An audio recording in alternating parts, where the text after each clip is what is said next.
Hello girls, मैं धीरज कुमार। स्वागत है आपके अपने यूट्यूब चैनल A1 कॉमर्स में। हम लोग आज क्लास 12 के इकोनॉमिक्स के लेक्चर 2 को देखेंगे। अभी हम लोग का इंट्रोडक्शन चैप्टर चल रहा है। लेक्चर फर्स्ट अगर आप लोग नहीं देखे हैं तो वीडियो को जरूर देख लीजिएगा और लेक्चर सेकेंड को आज हम लोग क्लियर करेंगे। लेक्चर फर्स्ट में जो हम लोग पढ़ाए थे उसको पहले फिर से हम एक बार रिपीट कर देते हैं। हम लोग इंट्रोडक्शन देखे थे, इकोनॉमिक्स क्या है, अर्थशास्त्र क्या है। अर्थशास्त्र दो शब्द से मिलकर बना है, अर्थ और शास्त्र। अर्थ का मतलब धन और शास्त्र का मतलब वैज्ञानिक अध्ययन। अगर धन का वैज्ञानिक अध्ययन किया जाता है तो उसी को अर्थशास्त्र कहलाता है। अंग्रेजी शब्द में इसे क्या कहते हैं? इकोनॉमिक्स। इकोनॉमिक्स जो है ये दो शब्द ग्रीक भाषा से लिया गया है। ये ऑब्जेक्टिव क्वेश्चन है आप लोगों का। ये ग्रीक भाषा से आपका लिया गया शब्द है। और ओकोस और नोमेन, ओकोस का मतलब होता है गृह और नोमेन का मतलब प्रबंध, गृह प्रबंध।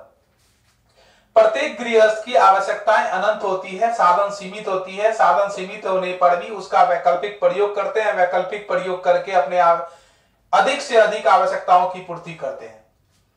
इतना भी देखे थे। उसके बाद हम लोग देखे थे father of economics Adam Smith. Father of economics कौन है? तो एडम स्मिथ है।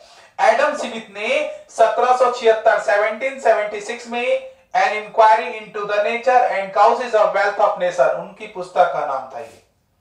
इस पुस्तक में उन्होंने धन संबंधी परिभाषा को रखा था। धन क्या है, धन की मात्रा को कैसे बढ़ाया जाए, इससे रिलेटेड उन्होंने अपनी परिभाषा दी थी। अभी हम लोग का परिभाषा, अभी डिफिनेशन का राउंड चल रहा है। अभी डिफिनेशन हर तरह के अर्थशास्त्री होते हैं, उन्होंने अलग अलग तरह की परिभाषा देते हैं। तो अब जो नेक्स्ट जो अर्थशास्त्री हैं वो हमारे डॉक्टर मार्शल भाई।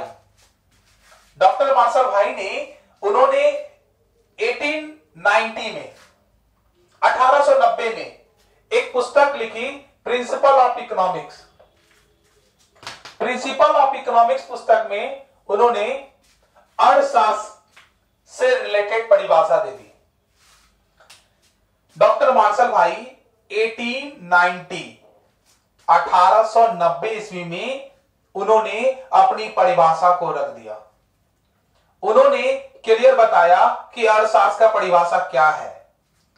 उन्होंने अर्थशास्त्र की परिभाषा में बोला कि अर्थशास्त्र मानव जाति का अध्ययन करता है। कल्याण संबंधी परिभाषा उन्होंने प्रस्तुत किया एडम स्मिथ ने। उन्होंने प्रिंसिपल ऑफ इकोनॉमिक्स पुस्तक में यह परिभाषा को रखा।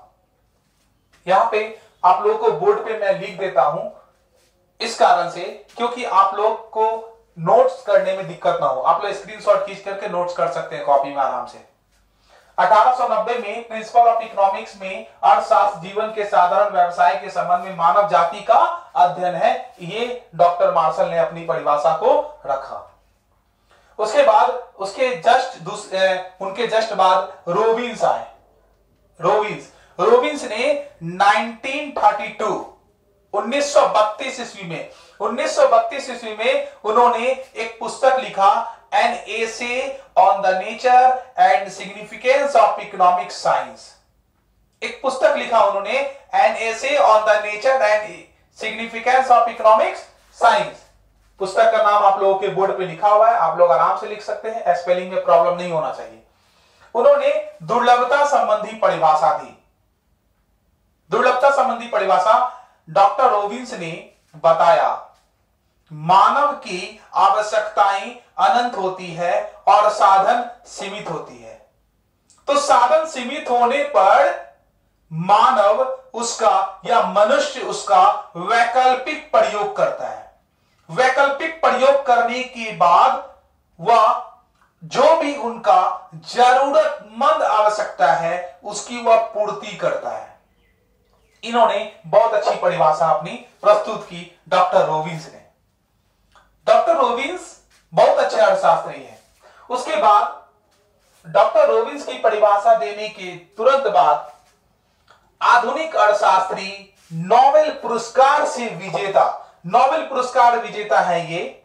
इनको आधुनिक अर्थशास्त्री कहा जाता है क्योंकि अभी जो डिफिनेशन का जो राउंड है वो सैमुएल्सन के अनुसार ही दिया जाता है। ये नोबेल पुरस्कार से सम्मानित किए हुए हैं।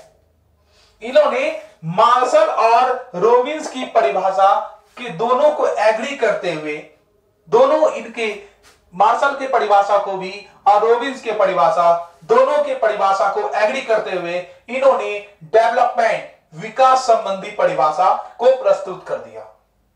डॉक्टर रॉबिन्स, इनके साथ साथ बहुत सारे अर्थशास्त्री थे जो आधुनिक रूप से थे, पिगू, पीटरसन, ये सब आधुनिक अर्थशास्त्री थे। ये लोग मिल करके इस परिभाषा को प्रस्तुत किया। Thank you so much. इसी तरह मेरे यूट्यूब चैनल से आप लोग बने रहें।